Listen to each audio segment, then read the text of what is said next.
Ngayon, B, magluluto tayo ng masarap na ulam.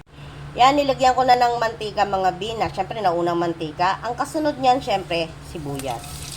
Mga B, may sibuyas, natural, may bawang.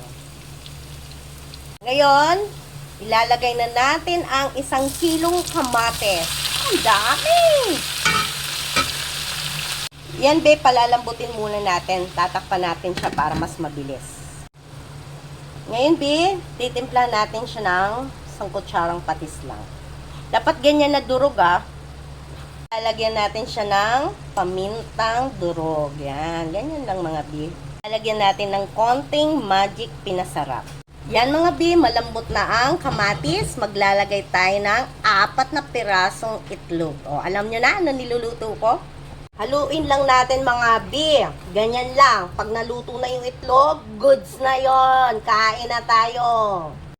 Ngayon, B, ano kaya yung merienda ko? B, magpiprito tayo ng isda. Ipapartner natin sa niluto kong kamatis. Yan mga B. Kain na tayo. Kukuha tayo ng sarsyadong kamatis. Yan, lalagay na natin dito mga B. Kita niyo yan? Patola with alugbati. Kain tayo mga B.